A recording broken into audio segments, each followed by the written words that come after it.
developed countries are really starting to protect their resources in a way that hasn't been seen in the past, as they want to protect their domestic supply chains. So especially in Canada, we have a legislative scheme that allows us to review incoming transactions for national security reviews. And it was very rarely used in the past. We had only a few cases of it. But in more recent years, especially with the shift towards protecting critical minerals, we have this list of critical minerals. And whenever a company is involved in investing or buying assets that are on that list of critical minerals, we have a much more stringent review that could really throw a lot of uncertainty into into transactions.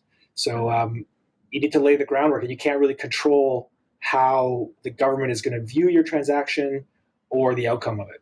So we're dealing with that quite a lot. Currently, the biggest producer of critical minerals is China, and then obviously you have a lot of conflict minerals coming out of Africa as well. But you have China making a lot of outbound investment that didn't really attract a lot of scrutiny.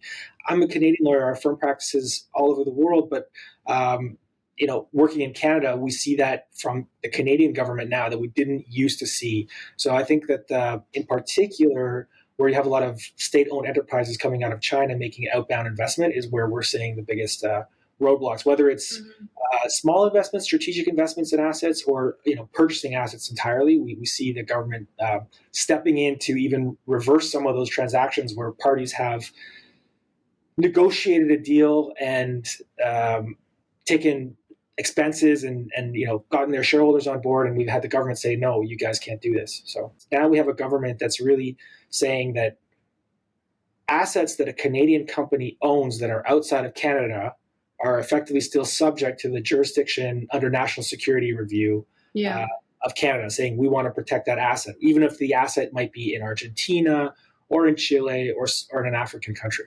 So it's a posture that we haven't really experienced, even 5 years ago.